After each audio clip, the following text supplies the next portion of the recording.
Егер самсаңыздың қамыры дұрыс шықпай қатып қалып жүрсе, осы видеоны соңына дейін қараңыз. Және жоғалтып алмас үшін менің каналыма жазылып қоюды ұмытпаңыз. Ерекшелігі жұмсақ және қытырлақ болып шығады. Түйілу әдістерін, ортасына қандай май жағу керек, барлығын осы видеоның соңына дейін қарасаңыздар түсінесіздер. Ең алдымен маргаринімізді табаққа осылай ертіп аламыз. Біраз уақытқа қойып қойсақ, үсті суымен бөлініп шығады. Енді суын алып тастап, майын қойып қоямыз. Және келесі табағымызға суымызды, жұмыртқамызды, қаймағымызды, тұзымызды салып, міндетті түрде бір ас қасық уксусымызды қосып, қаттылау қамыр илейміз.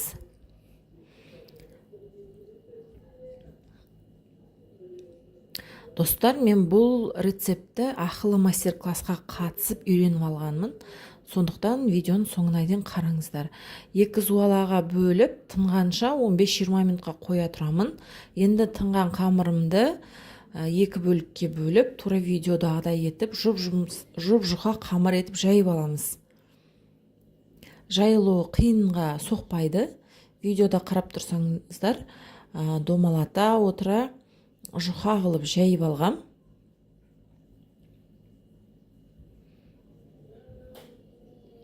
Енді осы үлкейген қамырымызды кәдімгі ет асқан кезде жаятын қамыр сияқты жұқа қылып жайыңыздар. Бағанақ майымыздың тең жартысын осыған құйып, әдемелеп қолымызбен жағып шығамыз. Және осы жерде құпиясы, осы маргариніміз қатқанша осылай ашық тұру керек, және кукурузный крахмал сеуіп жібереміз. Міне үстіп қатады, қолға жабыспайтындай болып майы. Міндетті түрде бұл майының қатқанша күтуіміз керек. Енді қасына мен екіншісін жайып қойдым.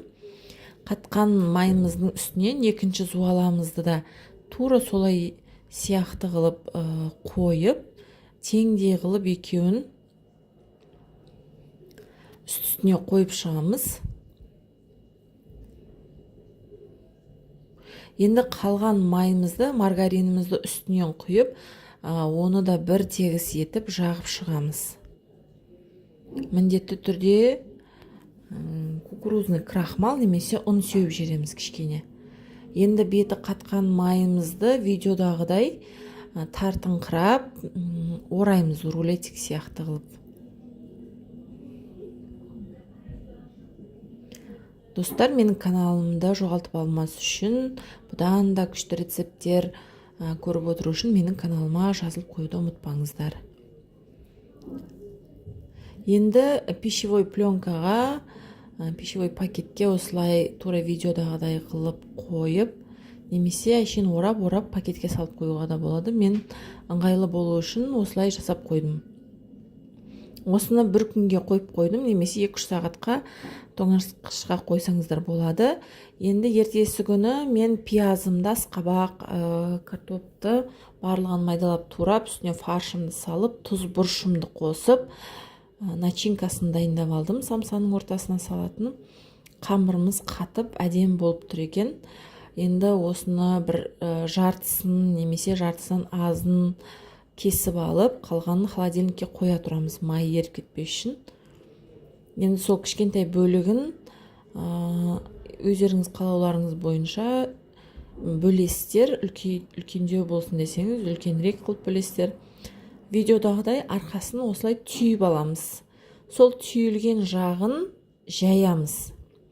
Ал қатпарлы болып тұрған жағы сыртына қарап тұрады. Ортасынан шетіне қарай басып, оқтаудың көмегімен жайып шығамыз. Енді видеодағыдай стаканның көмегімен мен сияқты жасасаңыздар болады. Сондай түрі әдемі болып шығады. Видеода байқасаңыздар, бір түйіп алып, енді екінші рет тағы да тартып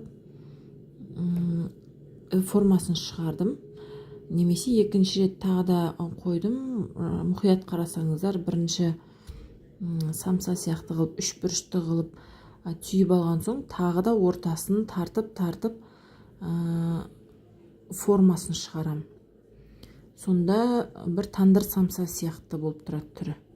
Енді бетіне жұмыртқаның сарысымен кунжут сеуіп шықтым. Түрі өте әдемі болады кунжут сепсеңіздер. Міне осымен самсамыз дайын. Отбасыларыңызды қуантып жасап берсеңіздер болады. Немесе заказ қабылдасаңыздар да болады осымен. Менің каналыма кіріп, видеома лайк басуды ұмытпаңыздар. Және видеоның соңына дейін қарағандарыңызға мың алғыс. Сіздермен болған Сандуғаш.